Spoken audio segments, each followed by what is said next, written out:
Pussy. That's how you feel. That's how you feel. Dang. Can you do something for me? You know what? I'm not messing with you. It's a steady race. People's champ, boy. Yeah, you know I've been the heavyweight. Stopping it. We've been tapping it. We ain't never late. Dropping gems. We've been locking in. Now let's elevate. Else to win. Running laps again. It's a steady race. People's champ, boy. Yeah, you know I've been the heavyweight.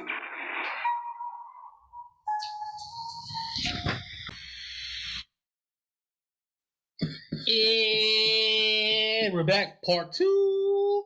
I feel like we need to get Young King to redo our intro, because one of the things that he says is like we never late, and I feel like if anything we late as hell all the time. Like we don't never drop on time, and so like I feel like we need to change just that part. Young King, reach out if we're ready to do a part 2 and do a new intro. You know what I'm saying? It might be that time. No, you will.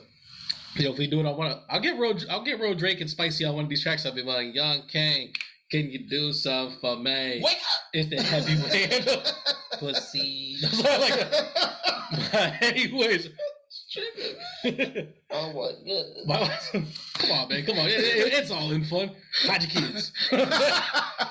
when YouTube asks, this video is for the kids too. Just like Wu-Tang's for the children. So I always put no. Do you really? Yes. Every single time. That's what's stopping our views from skyrocketing. We need these kids to like while they're watching Cocomelon, like accidentally hitting our stuff, like Baby Sharking it up, and then you see you like this, like Baby Shark, do pussy. That's what they need. Trying to sound like Baby Shark. Wake me up. We're here, part 2. It's Insomnia Hour. What's up, guys? I'm glad you guys stuck around with us. So we're just gonna dive right into it. Like we're gonna skip the whole intro part because we kind of took care of that in the first part. If you haven't, go check out part 1, which is digging into crates. We talked about Drake's album, Duke Deuce's album, and we send our blessings over to Takeoff and the Migos family. I'm gonna let you know right now. This is probably gonna be the longest video that we're gonna have right now. Is the Insomnia Hour because TV. First of all, we missed a couple weeks, so we got a couple episodes to backtrack from to get to where we are and stuff like that. Where do you want to begin? Let's start with the new stuff. Okay. So I started a new TV show. I don't know why I keep doing this to myself. I don't know how much confidence I have that I'm gonna finish this one, but I'm gonna give it a shot only because there'll be nothing else to watch when this comes on. But they have a new show on Amazon, I want to say. And it's called The Peripheral. I watched the first episode of that. Say it. The Peripheral? There you go. The Peripheral. Yeah, things that I've never had my entire life. Sorry to hear that. Yeah, I got glasses. I have no peripheral vision. Is that how that works? Yeah, that's what it is. Your peripheral is the things that are like on the side of your... Yeah, I know where that is, but because you wear glasses, that is... Yeah, well, think about it. I can't see shit over here. Like, it's just what about it? Oh. Like, I'm being 100% honest. Like, I knew what the peripheral vision was, all this other stuff. I got contacts when I turned, like, 19, and I was like, holy shit, like, I've been missing out. Like, I have not had this. And I didn't realize... The blinders came off. Like, I remember, like... I did a lot of sports growing up, and like I wasn't the greatest at a lot of them. But my worst sport, or like, I think the sport that I performed the worst in, was boxing. And like I need you guys to understand, doing Golden Gloves with no peripheral, no vision, period. Because like, which one do y'all? Like I was just like, yo, this is crazy. Like I can't see, and it's like, hey, my man, and it's like, yo, literally, oh my god, I can't believe I just did that because like now I'm sick. But like literally, like I can't see, and it's like, I remember being like, yo, mom, like I think like if I'm really gonna do this and take it seriously, like I need to get contacts, and she was like, if you get a job, you can get some contacts because back then contacts were dumb expensive, and I didn't, and I got my head bopped in like just keep all your punches in this right. Okay, right here. There was a lot of me doing. There was a lot of me doing this. I'm gonna let you know that right now. Like I did not do well. Did not do well. Yeah. So like that's the peripheral. Okay. So this show is based on a lot of AI. I feel like I've seen a movie like this before. You mean The Matrix? Yes. You mean Ready Player One? Yes. You mean Virtuosity? Yeah. This is like I feel like Denzel Gem. Yeah, Denzel Gem. I don't know if it's a gem, but it's a Denzel movie for sure. Like Russell Crowe's in there too. Russell Crowe. But yeah, so basically what it is like this guy is a gamer. His sister plays his game sometimes. His sister is You tell him. Chloe Moretz from Hitler. She's more famously for being Hit Girl in Kick-Ass. There you go. She was supposed to be the new Equalizer. Shout out to my man, Pythagoras. And it just never came up. They gave it to Queen Latifah instead. Boom. Did you ever see the first Equalizer? Yes. Like, you know how like Denzel's trying to save her? Mm-hmm. I feel like they were setting her up to be the new Equalizer like that whole time, and it just never happened. Like, they just sent her away in a car. And I was like, and I remember Equalizer 2, and I was like, they're really not about to bring this girl back. And I think I was the only person invested, So set. thinking that she was going to come back and be the new Equalizer. Nope. So like from here on out, like every time I see her, I'm like, oh, it's the Equalizer. It's like she's not her. gonna be. She's not gonna be in the movie. Not at all. But yeah, Equalizer so 3 is filming though. she plays the video game for her brother sometimes, and because she's pretty good at it, they get offered this new virtual experience where she goes into the gaming situation, and it's actually a real life for someone else. And she's doing these missions thinking that it's a video game, and finds out that it's actually real. Like, the sensitivity of the game is real. You feel like you're actually in that person. And it turns out that she's like actually fighting and killing real people. Come to find out that No, you were spoiling a whole bunch of stuff. I mean, I thought you were talking about stuff that was only in the first episode. this is all in the first episode. I didn't know these people were real. I thought it was still just like video game stuff. Oh no, this is the future. Spoiler alert.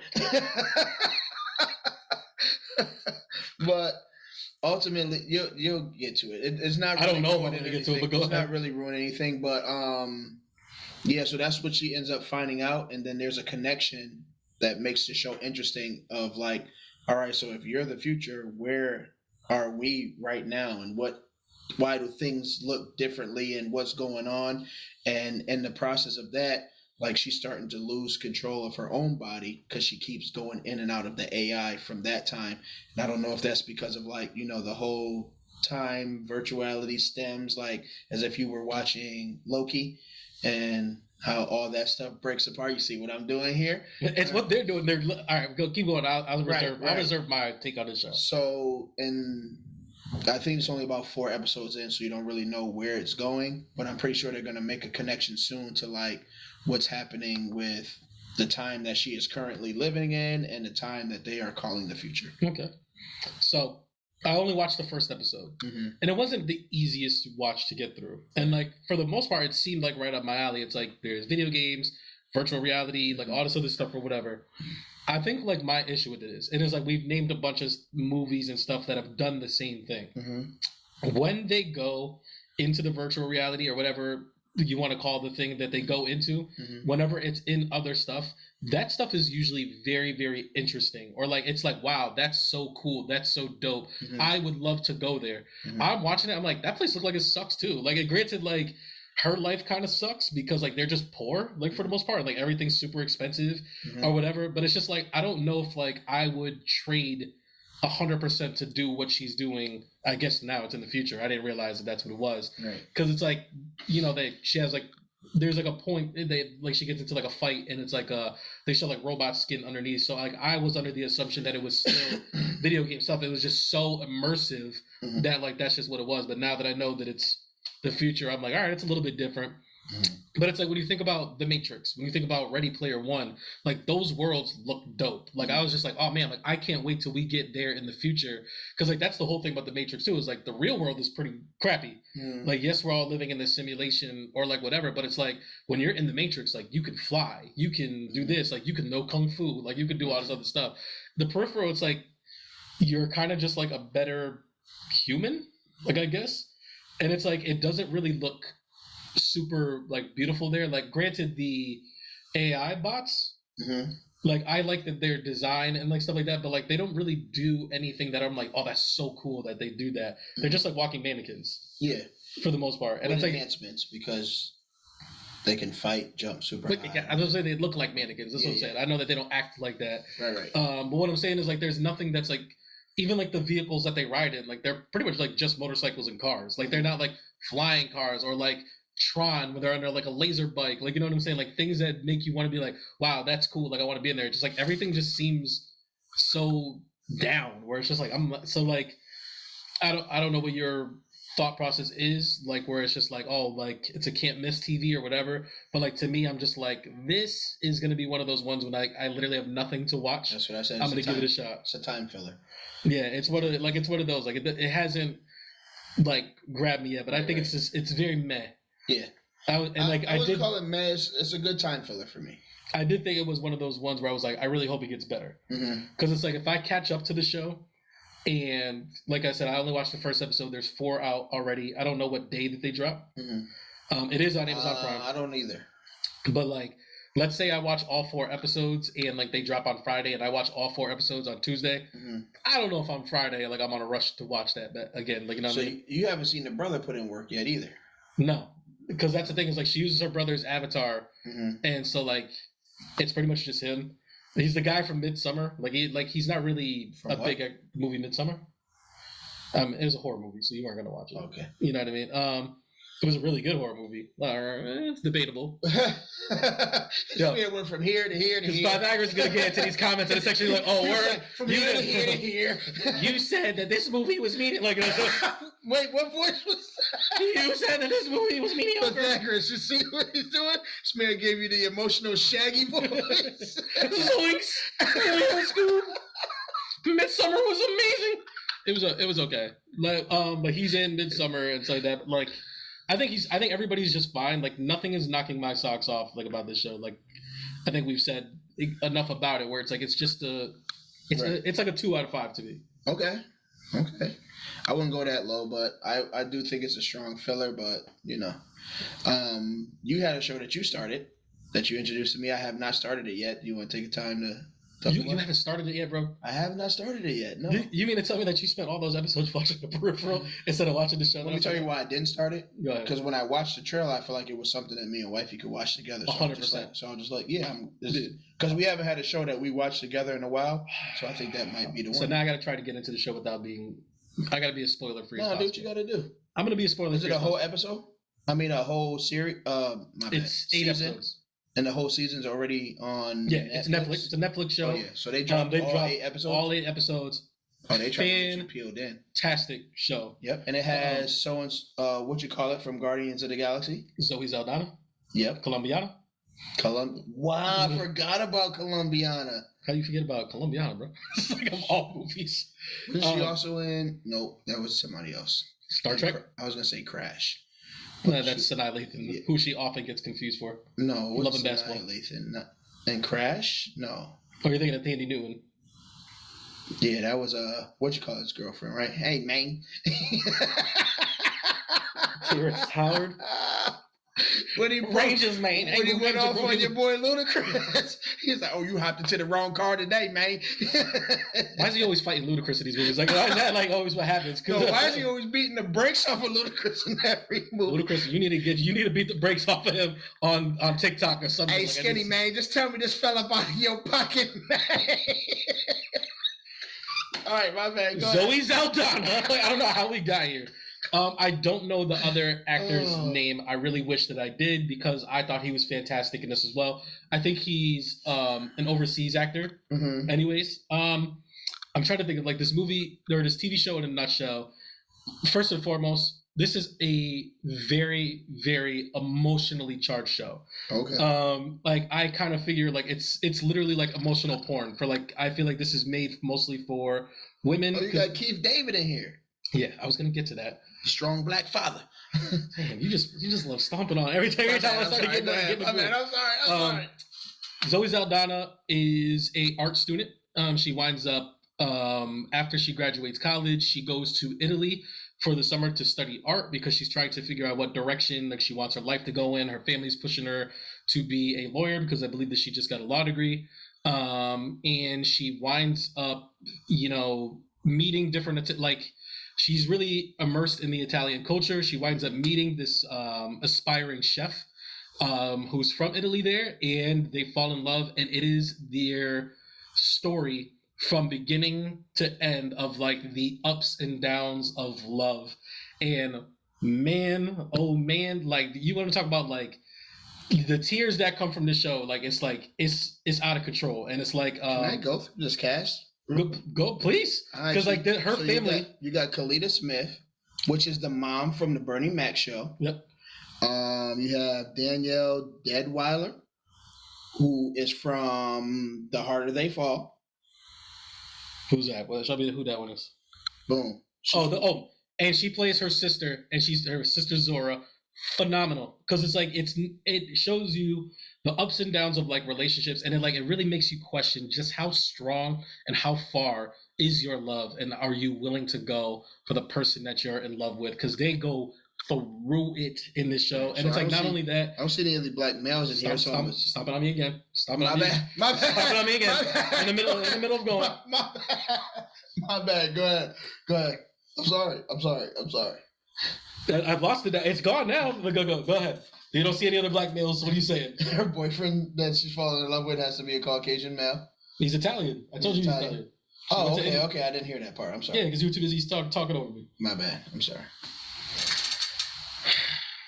We're getting real. Fellas, like, this probably is not made specifically for you. Granted, I don't have a significant other. I watched this on my own. I thought it was a beautiful story all the way through. The people who wrote this, if you watch shows like This Is Us, if you watch movies like... I never got into that. You tripping. I heard. That's another one. That's people emotional. Come to work crying every day. Like, brother, I just caught up on 4 episodes. This is Us used to have me tore up, bro. Like, that's like... When I talk about emotional porn, like, these people are like, you want to feel your feels? Or like, you be like, yo, man, I haven't cried in a while. You put on This Is Us. You put on From Scratch. Them Is Us, huh? This Is Us. No, I'm just saying that's what it is. Like, the title is like, This Is Us. So the connection is just like, this is also how we're living life. Like, so through watching. What the hell are you talking about? Are you missing a deep moment? Like, the title is called This Is Us. So the viewers who are watching it, they're watching like, this is something that we have actually gone through or experienced. That's why we have the emotional ties. This is us. So, I mean, you can go on. My bad. I'm stepping. Sure.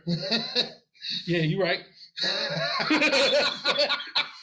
But like, this is definitely one. If you do have a significant other, watch this with your shorty, because I guarantee you, if your relationship is strong, watch this with your shorty, because like there's gonna be a lot like you talk about. Well, just suggestively made y'all break up. Because like if your joint is not strong, there's gonna be a lot of things in here where you're like, would you do this for me?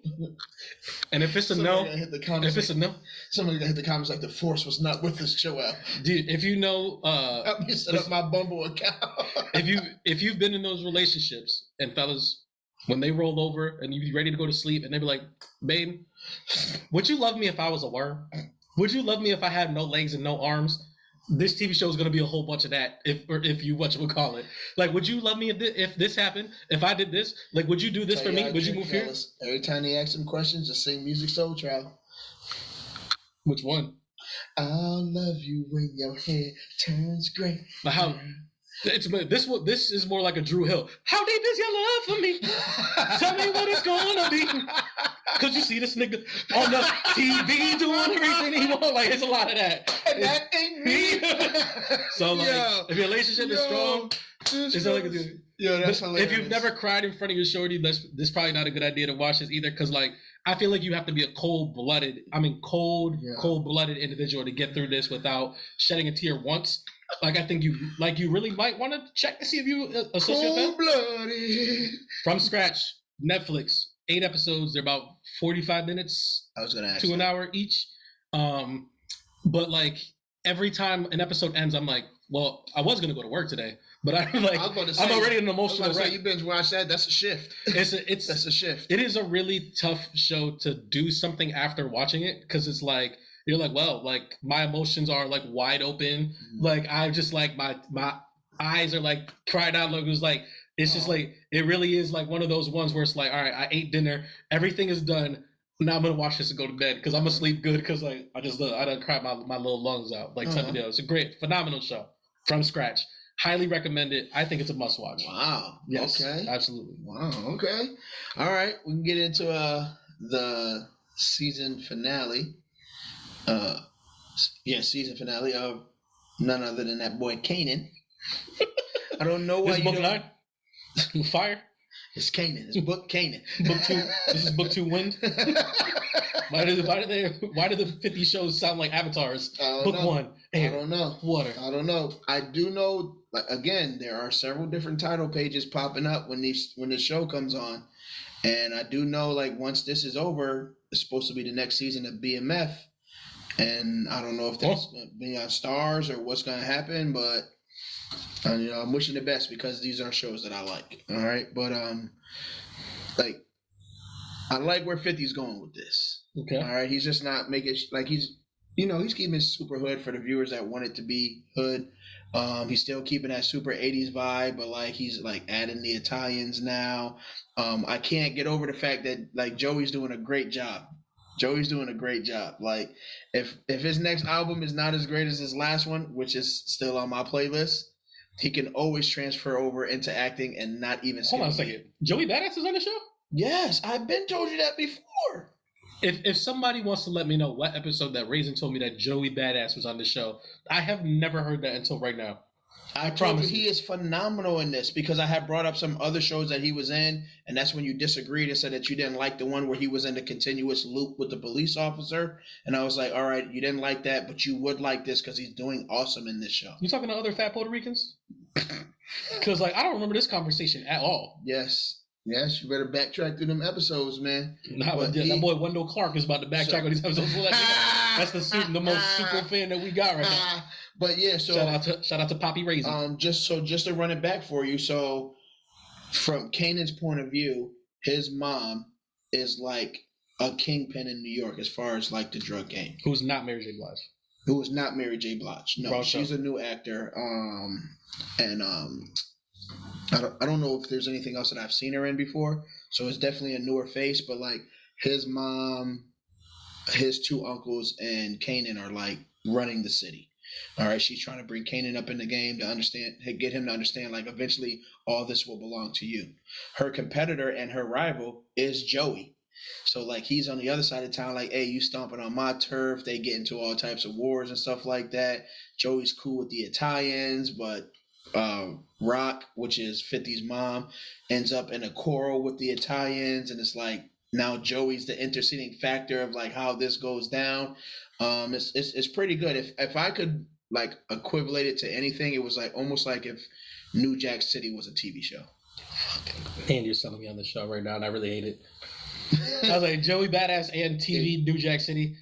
It's New Jack City TV show. I'm gonna try to stand 10 toes down, but like if the Peripheral keeps going the way it's going, I might be watching this Kanaan. Yeah. So I mean, I think it's enjoyable, and it's 2 seasons already in the books. I know I've asked some questions about the power shows in general. Yes.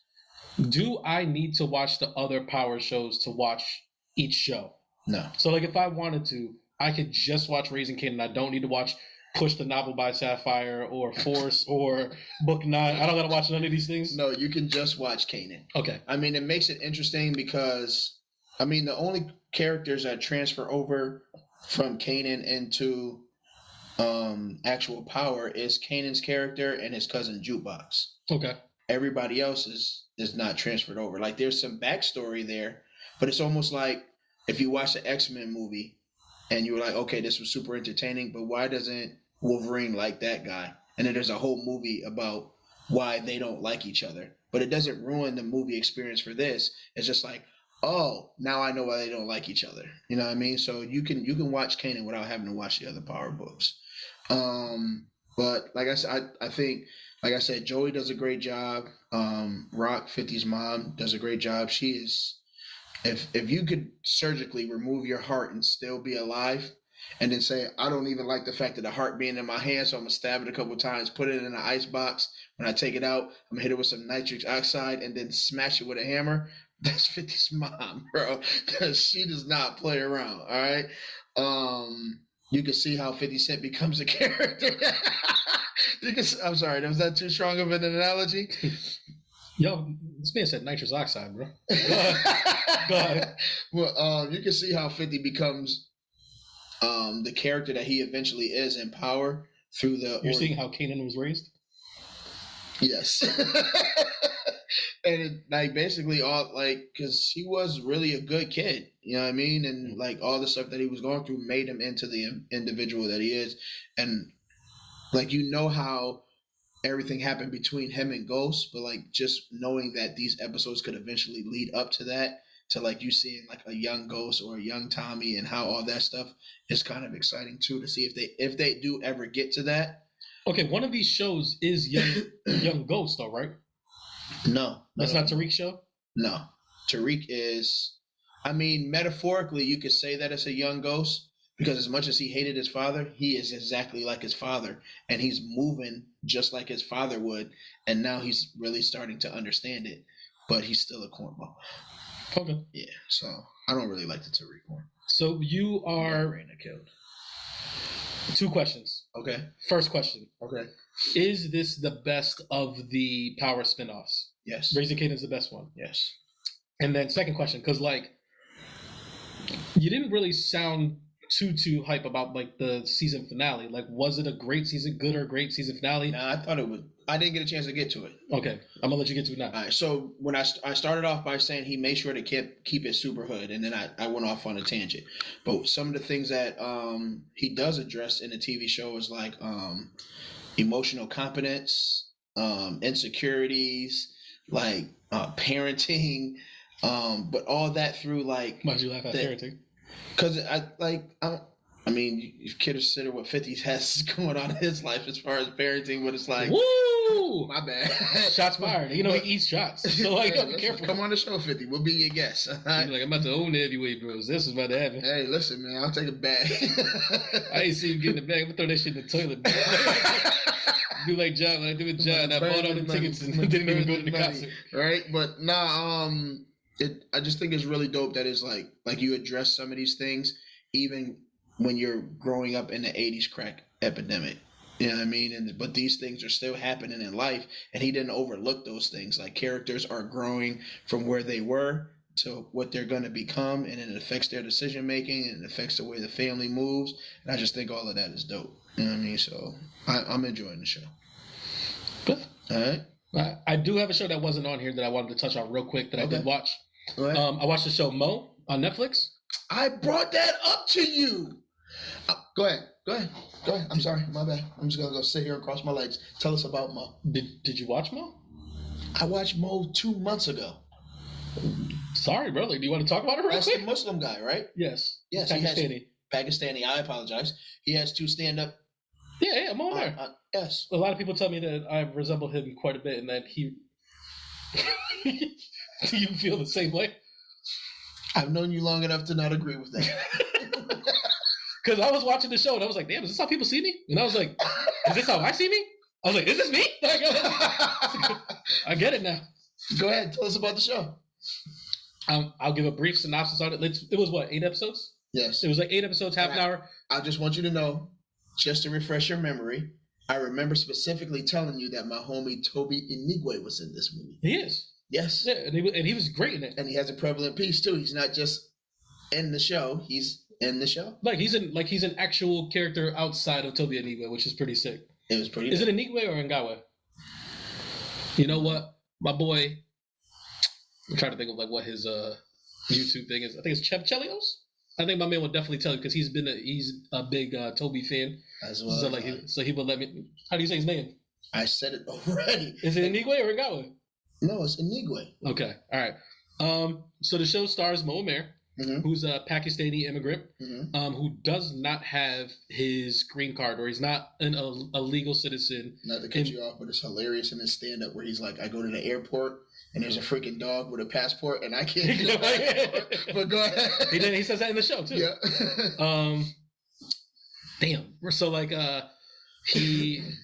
the show pretty much shows like how he's had to hustle being an immigrant, taking care of his family. He's trying to start a relationship with his girlfriend who is not of the same religion of him. So like this show does a really great job of just giving us insight on the struggle of Pakistani Americans or just like Middle Eastern Americans like in general. Because there's a lot of stuff that it's very... He looks like just a giant Puerto Rican, and it's like there's a lot of similarities to like just immigrants in general, but like Mexican immigrants or like Latino immigrants. There's like just a lot of similarities in there. So it's just like, the struggle that he goes through in order to become a full citizen and I thought the show was pretty okay. I didn't think it was great, but I was like, it's good enough that when season 2 comes out, I'm like, oh, I'll give this another spin. But I will say that like it took a couple episodes to like really, really grab me, because there was a couple times where like stuff was happening, and I was just like, let me check these emails real quick, like while it's on in the background or whatever. But then like as it gets going, like like I somewhat fell in love with his girlfriend, by the way. Like I was like, yo, she is so dope, and I was just like, I feel like she wasn't getting enough play for like how dope she is. But it's like not only like his struggle, but like how his struggle affects the people around him. It reminds me a lot of Man Like Moby. I never saw that one. It's a good show. Okay, it's a good show. I couldn't think of like another show that like really captured what it was, because it's like it's a comedy that's not really a comedy. Like he gets into some pretty crazy situations, and it's like they treat it like a little lightheartedly, but it's like not as funny that I thought it was gonna be. I do feel like he took his stand-up hour and made it a TV show. Yeah, which is pretty impressive. The ending was kind of crazy though, and I was like, this is how the season is. The show's so this the season's ending ending is literally how he ends his comedy session of telling that story about his mom on the bus. Yeah. I'm talking about him on the bike. Oh yeah. That's how he ends the series. I forgot about that. That's what I mean. It was a really, really crazy ending. I was like, wait. I was like, what? That was a whole crazy scenario. That's what I'm saying. I was like, it's a lot, but it's like I did like a lot of the cast. I thought he was a pretty good actor. I guess I'm really just watching myself for the most part, because I was like, I like Mo Amer like in the show. I thought it was pretty good, and like I said, I'll give season 2 a shot. That's what's up. For those who don't know who Toby is, he is definitely I won't say up and coming artist, because he's done a lot of like 3 music. albums already. Yep, he's done a lot of features. He's an independent artist, so like that's why probably very independent and very forward in his own creativity. Like a lot of people don't know, like he shoots his own videos.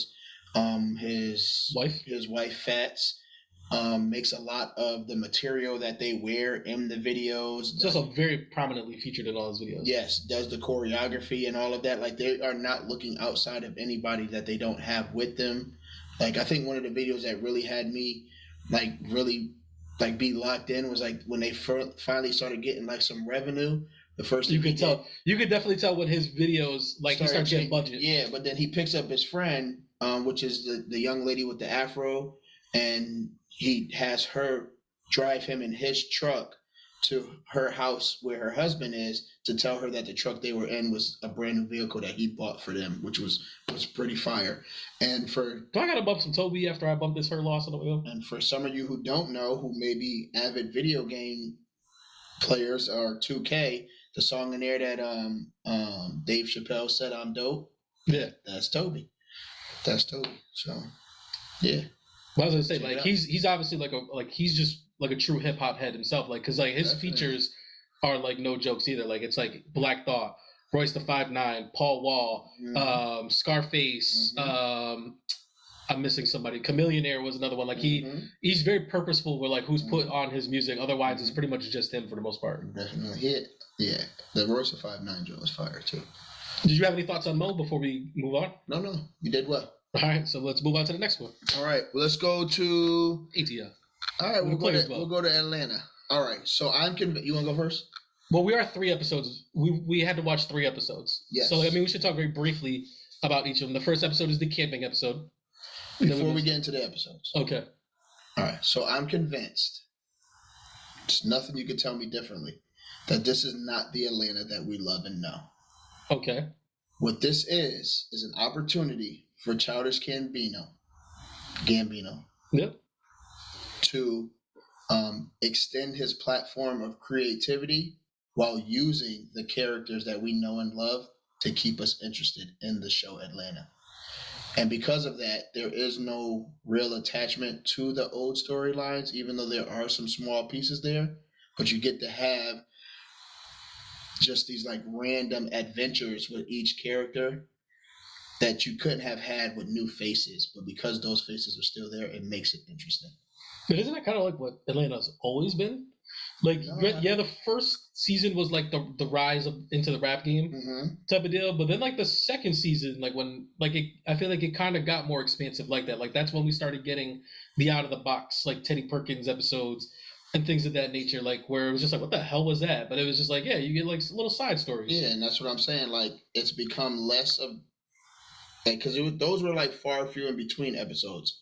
Now those are the episodes, and it's less of the Atlanta episodes. I can see that. You know what I mean? And I mean, now that I've come to that realization, I've been enjoying the show more. I was gonna say, like, I do think that this second half has been better than the first half, Definitely. like easily, and I think that's mostly because, Been more Paperboy. well, yeah, that's my favorite character, so I like it. But it's just like in general, like the cast is just back in it, and it's like the people that we know and love. And speaking of, like the first episode is like the camping episode. The camping trip was dope. Where they take their daughter Lottie camping, and like it's a really quiet episode. There's a lot of underlining messages too. There's a lot. I put on my social worker hat, and I was just like, you know what I mean, started paying attention to a lot of stuff because I feel like there's messages, and even if he's not putting those messages there, he's definitely putting the messages out. This is what I'm getting from it, you know. But you can continue. Well, like, what do you want to get the main message of? I mean, it's a camping episode. Like, it really is just like, you know, Ern is trying to get Van back, and like he's trying to do that by bonding with both of them because he's getting ready to move to LA, and like he's trying to convince them to move with him, but he's not really pushing them, but he is kind of like putting it out there, like, listen, like this is what I'm doing. Like, do you just want to come with me, type of deal? And it's like, I mean, I guess we could kind of spoil it because we both saw it for the most part, but it's like at the end, like she does agree to come with him, and I think like that is like the closing of like that storyline where it's just like what happens with Ern and Van. It's like, well, Ern and Van are going to move to LA together, and it's like it was a real like a nice episode. Like, it wasn't anything too crazy, but it was just like a bonding episode. Like, I didn't feel like it was a waste or anything like that. Like, it was just cool. Like, it was nice to see like nice things happen to these guys for once, right? Because they're always in some wild stuff for the most part, right? I think the main thing that I took from the episode is that a lot of times we don't fight for the black family. Like, we're okay being a baby father. We're okay being a baby mama. And sometimes we know some of the best things that we get from ourselves is usually from that person that we should have had a family with, but we didn't really fight for it. And here we see Ern fighting for that experience of saying, like, not only do I want this, but I see how it's affected our daughter, and I don't want that for her either. Because she's just like... It took him a lot to get that out, though. Yeah, it took him a whole lot. But, like, he's just like, she's okay not having a party. She's okay not being around friends. She didn't even want them to sing happy birthday. She was like, nope, don't do it. And I was just like, dang. To be at that age and be like, I'm all set with the whole happy birthday thing. And it's just like, to see that experience of like, of brokenness being mended, and you can only just imagine and be grateful for like what is to come for them. It's like they grow too fast. Yeah. And it's like when they grow too fast, like they become callous. And it's like that's the worst part of all that. It's like watching children become callous when you have the power to stop that. And it's just like, you know what I mean? And it's like that's what it is. It's like the whole time you're just like wondering like is this gonna work for him? Is it not gonna work for him? Like, what is this gonna end up being? Like, type of deal. Right. I think that they kind of used a Jerry Maguire bar in there, but I didn't mind it. But it was like, have you seen Jerry Maguire? Yes, I've seen Jerry Maguire. Well, remember when she tells Tom Cruise, like, I'm married to this guy that like really loves my son and really likes me a lot. And Lottie was like, I don't want to be with you because I'm Lottie's mom. And he was like, that's what you think this is? Like, that's not what it is. And that's when he had the little tear jerker. I was like, go ahead, get it, Ern. He's been Childish Gambino this season has been acting his ass off. I'll tell you that. Like, yes, he has. Like, I told you how much I really liked like in the episode where like he like out of spite, out of vengeance, like he's doing those therapy sessions and stuff like that. Like, yeah, I thought he was crushing it. Like, in a lot of that stuff. I enjoyed it. I was saying, anything more that you want to touch on this episode? Or do you want to the next episode was the episode that he actually had me Googling to see if this joint was a true story.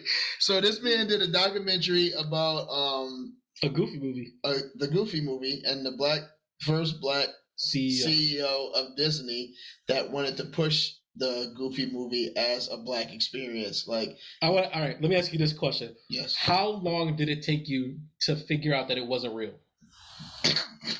I don't want to answer that question. No, I'm being serious because like there was a large part of this. Like, I was treating it like it was a real documentary, and then a certain thing happened, and I was like, wait a second. And then there was other things that happened where I finally was like, all right. It was probably when he was like, draw this. You see these knees? These are black knees. Draw these. I was just like, nah, this can't be real. This can't be real. I think I was still in it there. You want to know when it really got me? When they're having like the confessional and they have like the older animator there, and he's just like, he's there, and he just lets out a yeah.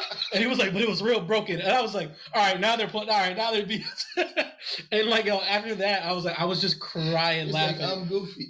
He was like, at the end of the movie, they wanted him to get pulled over by a police officer. He was like, they fund up the episode. He was like, he couldn't watch it. Yeah, it was like, yo, imagine that Goofy and Max getting gunned down by the police. Bro, listen, I went to type that man's name in so fast. Google. I typed it in. That joint popped up before I was even done. When I was like, everybody across the world is typing this man's name in right now. You've known me for a long time. You know that I have such a love and affinity for the Goofy movie. Yes. I think it's such a good movie. So like, I treated that like it was they are the only black Disney characters. I mean, come on now. Besides like the Disney princesses and stuff like that. Right. Like, my girl Tiana, come on, man, gotta give us some love. Yeah, like when I was watching that, like I was so like engrossed in it, where I was just like, wow, like I can't believe that this is what happened, this happened, and I was like, oh, these are like really weird things. And then I was the dude, like they made him look like what they used to look like in the 80s, like. Yes. I was just like, and then I was like, hey, have they seen this actor anywhere? And I was like, nah. I was like, I think this is real footage. And it was like when the laugh happened, the VHS. Yeah, when the laugh happened, I was just like, wait a minute. And then like from there on out, I was just like, all right. I was like, they BS. But when they showed the police footage of like the glove and the shoe in the water, I was like, oh, I was like, they didn't give a damn about none of this. No, they had Brian McKnight in there. I was like, you know, I'm gonna believe Brian McKnight. Tevin Campbell was on the track. I'm like, yo. What is Tevin Campbell? No, this. Huh? Tevin Campbell is Powerline. Oh yeah, I know. Okay, just double check. I was like, let's not disrespect Powerline. And he was like, when Sinbad came on. Oh my god. It was like, whoa. By the way, what's up with Sinbad, bro? Because he did not look good in that. He had a stroke. Damn, man. I was like, yo. Yeah. I was looking. I was like he started talking. I was like, oh, they got Sinbad. Damn, what's up with Sinbad? Yeah, it's crazy because we took a family trip, and one of the movies that we watched on the family trip was House Guest because the boys had never seen it. And I always love the scene where he walks into McDonald's. He's like, give me a double Big Mac, give me 2 large fries, give me 3 milkshakes, and another cheeseburger. And the lady was like, mind you, I was mad that he ordered all that food and she was only like $13.95. I said, that joint would cost you $60 now. But he was like, $13.95. She was like, all right, let me get a small cheeseburger, a small fry, and a small drink. I was like, yeah. But, yeah, man, when he was like, yeah, that office was lit, man. He would have Eddie Murphy in there, Robert Townsend, I thought it was for real. Janet Jackson. He was like, we was on top of the world. I was there turning Disney into Studio 54, yeah, bro. I don't know what strings Donald Glover pulled to get Sinbad in there, but hey, kudos to the chef, man. One of my favorite episodes of Atlanta, period. Like I loved it like all the way through. Yeah. I was like, I kind of want to watch it again, knowing that it's not real, because like that man was like, why Goofy letting him do that? He was like, what? I mean, Pluto's a dog. He's a dog. Why you letting Mickey treat him like that? I'm like, yo, this brother's trying to get deep on him. When they started showing like the drawn pictures that we used to see all the time, I'm like, damn girl, why you live like this? It's not like that. Yeah, they're playing basketball. But old boy said, I must have drew. Oh, hands down. This glove's happened 50 times. It's like, oh my god, fantastic episode. Oh man, it was wonderful. And then what was the last episode of Atlanta that just happened? It's that was the all Paperboy. That episode was fire to me because there's just so many underlinings in there. It may be something that I was seeing, but like I don't know what Donald Glover was doing or what he wanted people to get from it. But I enjoyed the episode. For those who don't know, so like this last episode was Paperboy or Al, whatever you want to call him. Mm-hmm. He's taking like a bit of a retreat. Mm-hmm. He buys a farmhouse, like kind of like out in the middle of nowhere, and like he's trying to just like, I don't want to say like live off the earth, but he's just trying to like make it through to like prove to himself that like he can do it. There's not a lot of talking in the episode for the most part, but like he's really like ignoring the outside world. He's trying to like farm. He's trying to like get stuff done. He's trying to make things like, I don't want to say the hard way, or like he's just trying to like earn things like a different way. Mm-hmm. And it's just like, it's not the easiest type of thing. And it's like, yo, like, I feel like whenever Paperboy gets a solo episodes, they really put him through stuff like all the time. Every time. But like, go ahead. Scavenger hunt was crazy. Yeah. For me, I got the whole temperament of suffering in silence. Like, the whole episode he was going through calamities when he was trying to work on the tractor and he got caught underneath it and hurt himself, and the lady just ignored him and he couldn't get anything from that. She didn't ignore him. She didn't know he was couldn't hear, yeah, and then he kind of just had to like drag himself back to the pain, only to be met by the warhog. And, and then that had to be an issue. And then when Ern finally calls him and tells him, checks in with him like, "Hey, how you doing?" He's like, "I'm chilling. I'm cooling. I'm suffering in silence." You know what I mean? I was watching. I was like, "This is me." You know, and it's just like often we do that. Like we going through stuff, we struggling with stuff, and we don't say anything, and we just suffer in silence when we clearly need help, right? And then the people that are there to help us, we don't say anything to them. But there's somebody who's not trying to help or doesn't have the availability to help. We're calling out to help from them, and we're not getting the service that we need. So it was just like, I thought it was a pretty dope episode. The interactions with him and the store owner was hilarious when he was like, "Hey man, you got a cast iron?" Do you remember what's called the who that dude's from? Mm-mm. It's a judge from My Cousin Vinny.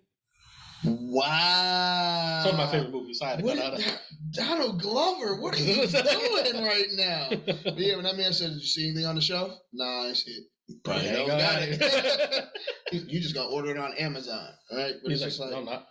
I think it was pretty dope too that like, I know this may be a little far fetched, but just like the relationship with him and the hog, you know what I mean? So it just like shows up, you got this black hog, and then you got him being wounded, Paperboy sitting there, and the only understanding they have of each other is just what someone else has told them.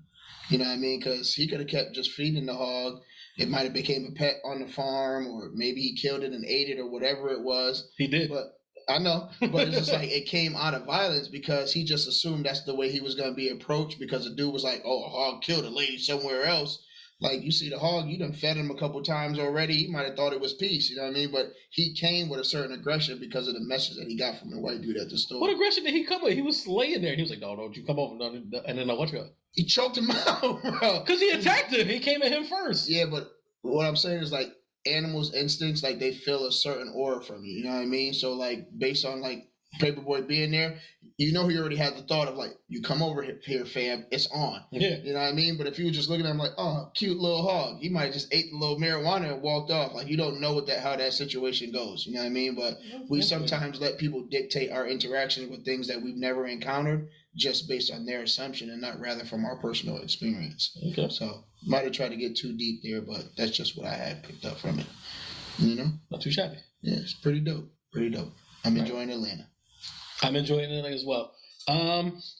Next show was Abbott Elementary. Abbott Elementary. Damn, this show don't miss, bro. Abbott Elementary. I thought before today, like, Abbott Elementary was going to be like our number one show, was going to be the last show that we talked about until these last couple episodes from the show that is going to be our last show. Yes. But like, Abbott Elementary is still top tier. I do think like these last two episodes haven't really been like the best. Or like not two episodes, like the two out of the three. So like the first episode is the juice episode, where Janine finds out about like this new juice. She winds up pushing for it, like she's putting her nose in business that's not any of her own. They wind up breaking the bathroom. 20% more sugar. Winds up breaking the bathrooms because the kids got to use the bathrooms like a lot more. Then they wind up going into Barbara's classroom. They break her bathroom, which then they go to the third floor. They break that bathroom as well. And then, you know, the whole time the school is like, "Hey, if you got to work in bathroom," like the school district is like, "You got to work in bathroom," like we're not fixing it type of deal. Right. But what it really comes down to is Barbara tells Janine every time, "Don't do this." Right. And she goes, she does it anyway. She sticks her nose in business. And then it's like, "Look what happens." Right. Type of deal. And then like there is a bit of a push from both sides, because there is like Barbara is very much like, "I've lasted so long because like I just accept the way the system is and I eat it and just keep it moving." Where Janine is very young, fresh, and she's just like, "This is wrong. We need to fix it." And like I think Barbara says it, like the whole thing is like, if it ain't broke, don't fix it. Like that's her whole thing. If it ain't broke, don't fix it. Right. But then like they both kind of come to an understanding where it's like, you know, Janine realizes towards the end where she like needs to listen a little bit more. And then Barbara's like, "You know what? Like sometimes you need to force the issue because like to make things happen." And like that was kind of like that episode, like in a nutshell. Like I thought it was just an okay episode. It was an okay episode. I mean, it was like there wasn't too much. I felt like they already had a connection and they didn't need to have a whole episode to where they were making another connection. Yeah. It was just like Barbara seeing it from her side, Janine seeing it from her side, and ultimately a bunch of toilets got broke. Let's get to the best episode, bro. Come on, man. Like, why are we wasting the Halloween episode? I love it. Boy, oh boy. Baby, so like Baby Thanos. Baby Thanos and Baby Janitor. I don't know who was better. The janitor was killing it, bro. Yeah, he's killing his it. little small sayings. Yeah, like, and you know how you knew he was killing it? Because I know it's part of the show. Yeah. But in the show, the janitor was tight. Like, I should sue you. Because he's doing such a great job. You in court, motherfucker. What do you say? It always comes back down to the trash. Yeah. He's like, come on, man. It always comes down to the trash. And he's like looking over. He's just lawyer up. When they asked Baby Thanos, what did it cost you? Everything. Bro, when he took the gem off the janitor's head, and Melissa, who's dressed as Scarlet Witch, because he looks like Vision, and she does the no. I was just like, who wrote this? Who wrote this, bro? Who wrote this? Genius. I was like, this is like you can't like this is fantastic, fantastic episode all the way through. And that man just kept disappearing in and out of scenes just like Thanos did. He's got bags of candy that he's giving to the kids. He's on the intercom. You can't find this man. It was wonderful. You got Gregory dressed up as Sully. Yes. And like nobody can guess who he's supposed to be. Yes. You got Ava dressed as Storm, like the most comic accurate Storm that we've ever seen, probably. And then she does a thing like it's Storm's coming. She's oh my god! Like I thought the episode was just James Harden, phenomenal. James Harden. Yep, she shows up as James Harden with the beard. But then she gets Fly. Yes. To go out with her friends. Yes. And then Gregory kind of has like a little, I mean, because then Ava does the thing too. Like, tell her she look good, Gregory. Right. I mean, it was very form-fitting. I was just like, this is like after like the other episode before. I was just like, that was okay. Have you heard the takes on Gregory? That he's autistic? Yeah. Yeah. Yeah, I didn't. I had just recently seen that, but once I seen that, I was like, dang. I don't like the way you just looked at my head. Like my hair look crazy underneath here. Yeah, keep the hat on. Okay, all right. Okay. I got my hair cut tomorrow. Scratch through the hat next time. All right, you got it.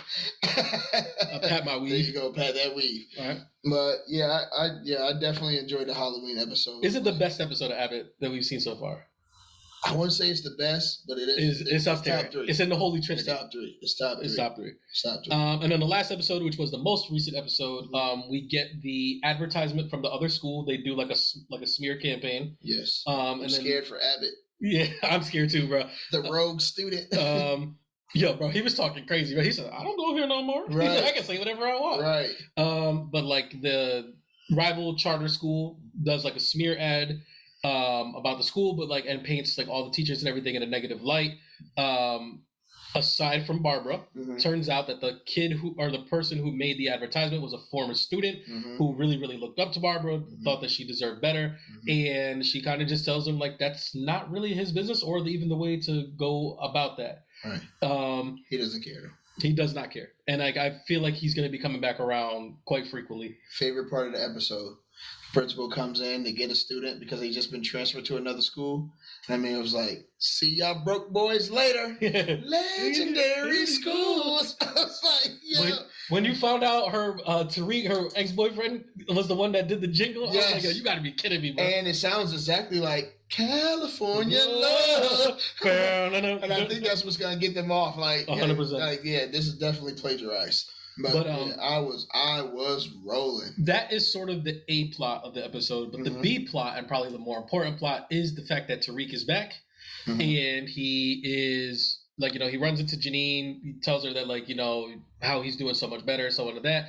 Kind of wants to go on a date with her, and Gregory is currently talking to a student's mama. Not really talking to her though. She's very just actively trying to pursue him. He's not pursuing it. It was in the hallway kicking it.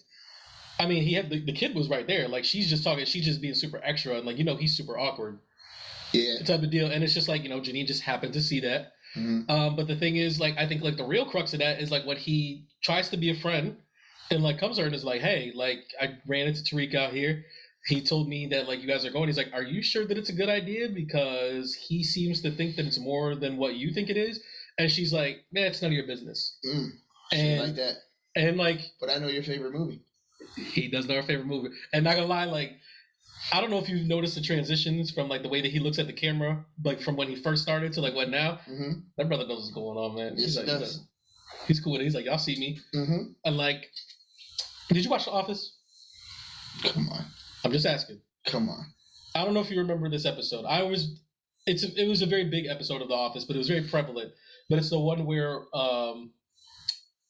the guy comes to attack Pam, and the dude that runs the boom mic winds up coming out and he hits the guy, and it becomes like a whole thing because it turns out the guy has a crush on Pam, and he stepped out of line, all this other stuff or whatever, and like it kind of made me think. I was like, are we gonna get something like that from Abbott, where like something's gonna happen and like someone's gonna step out from behind the camera and be like, Gregory, come on, bro, you did too much. No, the opposite. Like, yo, like, what are you doing? Like, come on, because it's like I think that's what we want.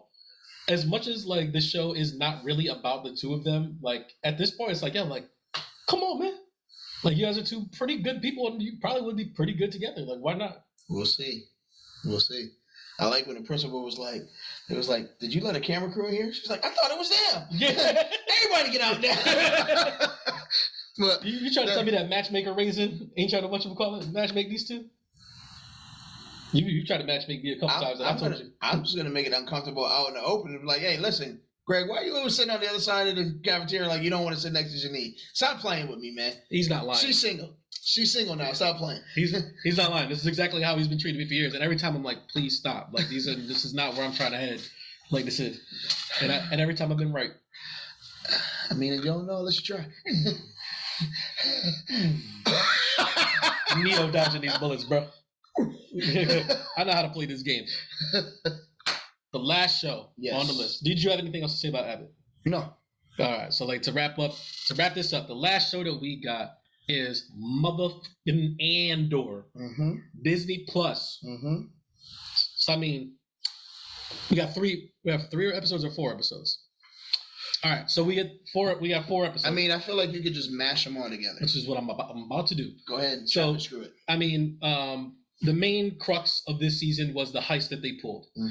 After the heist is pulled, Cassian takes his money. He goes to a far-off planet. Because of the heist that they pulled, the Empire winds up bumping up law-breaking protocol or whatever thing. Like everything steps up, and inadvertently he winds up being in the wrong place at the wrong time. I'm listening. I'm trying to figure out what you're doing with this pen. Like you look like you're about to do something. No. He's in the wrong place at the wrong time. And there's some people like causing a ruckus, and he winds up just getting wrapped up in that. He is then like, because of the protocols, like he's immediately sent at sentencing, and they were just like, wow, a crime that would have got you 6 months is now going to get you 6 years.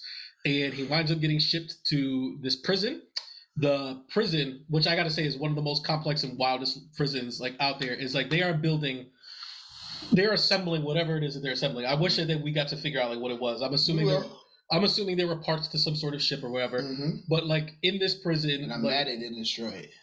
Yeah, I mean, listen, you got to do what you got to do. Like there's like time is afoot. Right. Who knows? They could send Vader down like in the middle of you breaking all that stuff. Like, you know what I'm saying? Like you don't want to play those type of games. Oh no, this is pre-Vader. Right? Yeah, man. The Vader's stuff running rampant right now. Right. So they're running these assembly lines, and this prison has like no bars, no anything like that. But what they do have is they have like these floors, and they just like overall like they have like these things that like I want to say it runs like electricity. It sends like a shock through you. That's exactly what it does. Yeah, and like they're barefoot at all times. And the only people that are not barefoot are the people that work there, because like they have like specialized boots that won't shock them, so they can literally shock an entire room, and it's like it reduces them like the pain that they have on their faces like when it's going down. Like it lets you know it's no joke. It's not going to be one of those. It's not like like how you see certain people get tasered and they kind of eat it. It's like that one dude is like, I'm gonna kill you. Don't tase me, bro. Yeah, but you know what I'm talking about? That one dude where they tased him and he just was like, I'm gonna kill you, bitch. He just kept going. It's not a tase. Like this joint is like it takes people down to the floor like immediately. Like it's no joke. So I mean, I'm speeding through these episodes, so it's like he's in the prison, and what they find out is once you're done with your sentence, like you get to leave. So like the main person like that is getting ready to leave like winds up running their own floor, and the person that runs that is Andy Serkis. Caesar himself is running this floor, and they all have like food is available to them at all times, water is available to them at all times. They have bunks. Yeah, it's disgusting food, but it's like it's all available. But the only thing is like they electrify the floor like once it starts, so like they're pretty much stuck in there, but they have a counter for their days that lets them know like when they're getting ready to get out. Something winds up happening because like there's so many different pods. I want to say there's 8 different pods, something like that. It's 8 floors, so you can say a pod on each floor. Yeah, but like so like what they do is they communicate through pods via sign language, and something winds up happening in the middle of their ship, and like nobody knows what's going on.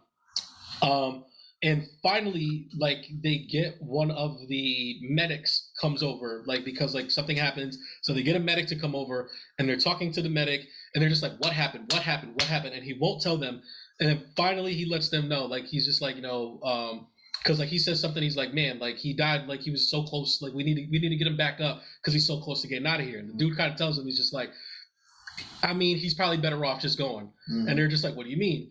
And he's just like, "Yo, I'm gonna let you know right now, the whole reason why everything's been going crazy is like some dude that thought he was getting released. They just put him on another floor. Everybody on that level figured out what was going on. They electrocuted and killed everybody, the 100 people that were in that pod. 100 people. So then he was just like, yo, so that was it. So like what's dope is in the beginning of that episode, like Cassian is trying to like ask Andy Serkis, he's like, yo, how many guards? How many, like, stuff like that. And he's just like, yo, stop thinking that way. Don't do that. Like, you're just going to get everybody killed. You're going to get everybody killed. Right. So he tells him that. He's like, yo, like, he thought he was getting released and they just sent him to another floor. And Andy Serkis hears that and they start walking away and he's just like, 2 guards. Both, he's like, not armed. And I was just like, let's fucking go. So then we get this episode. It's the prison break, bro. Like the plan rolls like the way that it's supposed to roll. And like, my goodness, if this Star Wars ain't Star Wars, and boy, like the whole time I'm like, yo, I'm hyped. I'm crying. I'm like, yo, let's go. This is what's going like I'm like, yo, is the plan gonna work? Yo, and Andy Serkis was on that mic, boy. Listen, I think the worst part for me was the I can't swim. So we gonna get there. So like, man, that hurt. Things are moving, but then it's like you kind of have this feeling like all the way through. It's like something's not gonna go right, and like for the most part, things aren't going right. But they kind of scrounge it together. They wind up taking their floor, and it's like at first, like their whole thought is like, "Yo, all we got to do is take our floor and we get out of here." But then they kind of realize they're like, "Yo, we could just let everybody out." Like it's like, no, we need to do this. May not be the best option because some of the people might have been real prisoners. So.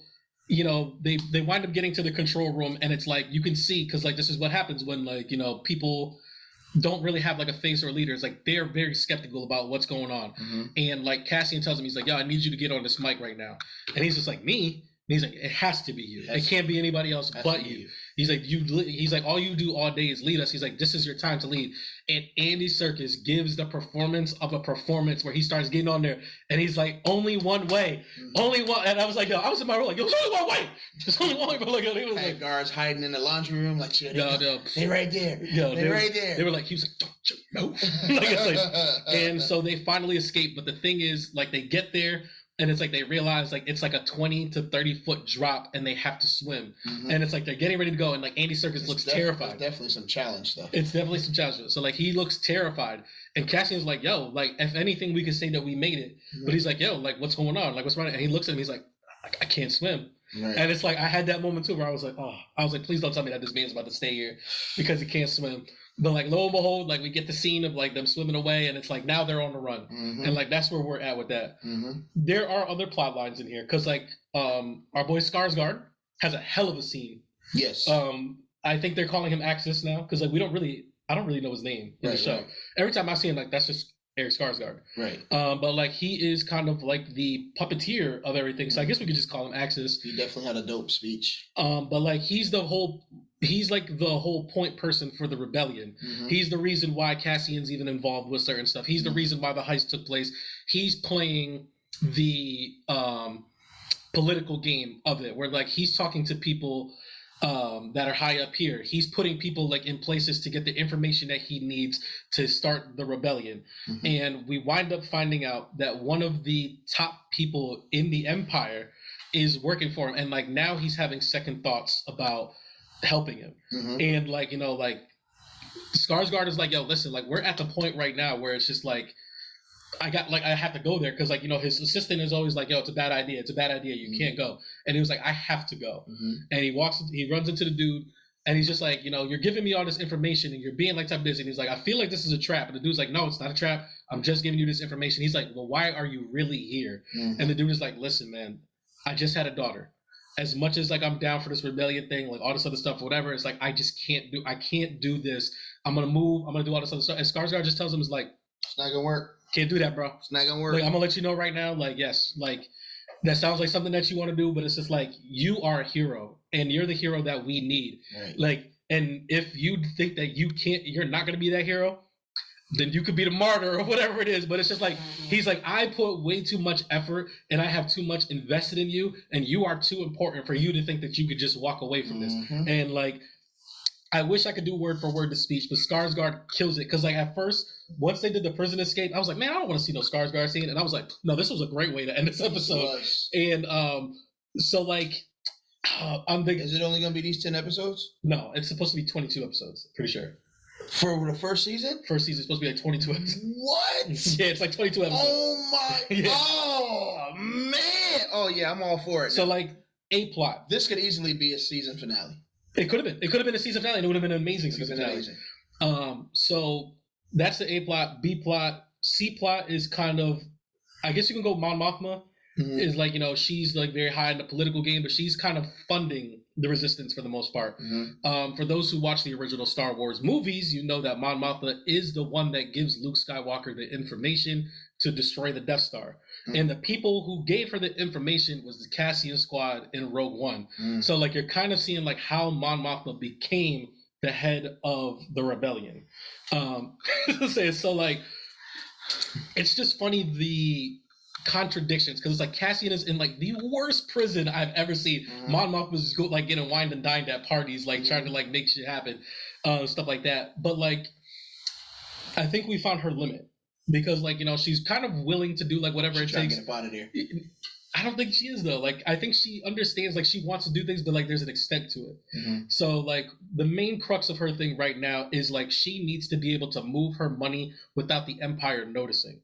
Because, like, if the Empire notices, it crumbles everything. Because, like I said, she funds everything. As everything that Skarsgård needs, like, she's the person that gives him the money to do that. And she finds a guy who's willing to do the money transfer for her. He can do it exactly the way it is, but the cost is like he went Game of Thrones on her. It was a very subtle betrothal to her daughter. You show up and you don't have nothing for me? That's pretty much what it was. It was like, he's like, he offered me this, and it was just like, it was a bad look. And it was like, he like he laid it out to her. He's like, listen, without saying what it was, he's like, I know you're trying to do this charity, and I know you're trying to do this or whatever, and you need to move things discreetly. I can do that. I got no problem doing that. I'm not gonna ask no questions about what you're doing. But I am gonna bring my son around with me next time. Next time my son's gonna come around. I think he'd get along real well with your daughter. And like, and she's just like, absolutely not. Yeah, that thing sound like jangling Picture Woo on the line in life, man. Picture Woo, man. But like, that seems to be like her limit. So like, this is clearly going to be like where her thing is like, how far is she really willing to go for this rebellion? So that's her. And then like, I guess the plot beneath is the Empire part. I believe her name is Deidre Mothra. That's her name? Whatever it is. The lieutenant or whoever she is that's trying to figure everything out. Right. And then we have the crazy cop lieutenant. I don't know what his name is. He's very much white man. Yes. That's what it is. It's like, you got white man, and then you got Deidre. So like, and like, he's the cop that Cassian kind of screwed over in the beginning. He was like very by the book type cop. Cassian kind of screws him over, so he winds up dropping down. He winds up getting kicked out of the Empire, but now he's working his way back up. And he's starting to realize that Deidre Mothra is looking for a specific person. He believes it to be Cassian. And like, he's very much trying to get back to where he's at, if not higher. And he sees her as the way to get there, because like, he knows that she kind of needs someone like him, but she's not ready to take someone like him under. Mm-hmm. Did I do a good enough job explaining the show? Excellent. All right, because like I think that's all of it. See. Game of Thrones or House of the Dragon is done. Yes. Rings of Power is done. Yes. We had a lot of our season finales. Kanaan is done. Andor is done. Andor's the best show on TV, bro. Like to me, like right now, like what's better than Andor? Abbott is a close second. I was gonna say, like to me, it's Abbott, and it's like I said, like they just had the Juice episode, which wasn't amazing. Mm-hmm. The advertisement episode wasn't amazing. To me, Andor has not missed. Okay. I know it was a recommendation to you, yes. And it seemed like you binged it. Like once I told you about it, like you kind of like hopped on and you latched on. Like knocked it off. How high are you on this Andor train, or was it one of those things where it's like I gotta watch the show because Joel told me to watch it? Nah, I'm hyped. When you told me it's gonna be 22 episodes, I was excited. Like, oh, the season's not over, so I'm enjoying it. I knew from the jump the show was gonna be good because I really, really like. I think Rogue One, besides maybe The Empire Strikes Back, Empire Strikes Back is like my favorite Star Wars movie. And I really, really like the character of Cassian Andor in it. So I was very excited for the show. And it's also giving me this insight into certain things that like we have not really seen from there. Like besides Jedis and Siths, for the most part, that's all we ever really get from Star Wars. Right. Even like with the Mandalorian and all this stuff, it still always boils down to Jedis and Sith. Right. But now it's like, what is it like to be a regular person living under the Empire and like all this other stuff? A spy show set in Tien and Krillin's running around. You're like a great example. We watched the Dragon Ball superhero movie. Yep. And it was just like, what happens when the Super Saiyan gods aren't around? Right. For the most part. And it was wildly enjoyable because it's just like you get to see what the regular people like that are being kept under the thumb. And it's like a lot of this stuff is very relevant to today. You know, because like we talk about like the things of because at one point, like when they have the prison revolt, I think it's Andy Serkis who says, he goes, he's like, they don't have enough guards to hold us. Right. There's way more of us than there is them. Right. Do not be afraid of them, type of deal. And it's like, that's kind of like the way that things are now is like, we don't realize like as a people, how much like we outnumber and outweigh the people who oppress us. And it's like, if we turn the tide on it, like we could really make the real change that we want to see. Okay, Kyrie. You know what I mean? That's not what Kyrie's saying. It's not. He didn't say anything actually. But is just like there's a lot of that stuff that's relevant, and then it's like, you know, being a prisoner and not realizing that you're a prisoner, or like there's a guy who's like, or I think Andy Serkis is the one who says it, where he's like, I'm thinking like I'm already dead, and if I'm already dead, then you can't kill me, type of deal. And it's just like, once you have like that mindset, like you can achieve anything, like because I'm pretty sure a lot of them thought. They've been there for years and years and years that like they never could even consider the idea that getting released from one part of the jail, putting it into another is crazy. Crazy, bro. Crazy. Like, yeah, I'm going.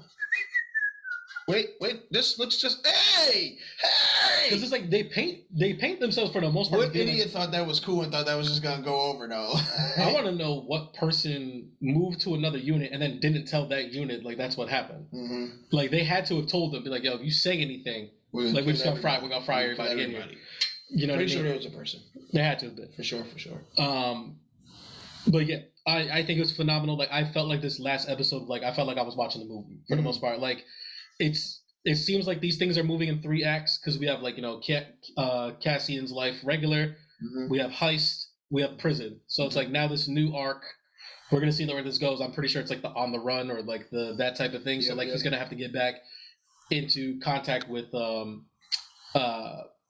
Skarsgård, stuff like that. I'm all in. Like to me, Andor is must see TV, and I'm wondering if it's the best piece of Star Wars media that's come out aside from the movies. Wow. So I'm talking about Boba Fett, I'm talking about Mandalorian, I'm talking about Clone Wars cartoon, like all that stuff. Like I'm like, Andor might be up there for me, bro. I'm anxious to see what your decision is. Oh man, like I know it's gonna take some reviewing from you. A little bit. Yeah. I think Boba Fett winds up going to the bottom. I think that's an easy one. Wow. Yeah. I think it really comes down to like, is it the Mandalorian or is it Andor? And like for Andor to be a show like without any like there's no aliens, like anything. I think the most thing that we've seen is like the K2 units that like choke them up. Oh yeah. And stuff like that. Like that's the most thing that we've seen that wasn't human. Yeah. And stuff like that. Like we're talking about no Sith, no Jedis. no Yodas, like no nothing like that. And it's like it's to hold my attention like the way it does. Like it says a lot for the writing of the show. The music of the show is fantastic. The way that this show is shot is amazing. Like it's just like to me, it's just like yo, I can't give it enough thumbs up. I'm like Andor is must see TV. That's what's up. I don't think there's anything else to be said about it. I know that we went kind of long. I told you guys that Insomnia Hour was going to be It's pretty a longer long. segment. It's probably always going to be our longest segment, honestly. But like we also had like a lot of things that we needed to catch up on. So we're gonna power through. We're gonna hit y'all with part 3, which is going to be Popcorn Poppy. Popcorn Poppy. 8. So we're gonna check y'all out for part 3. So 21, can you do something for me? My goodness. Can you do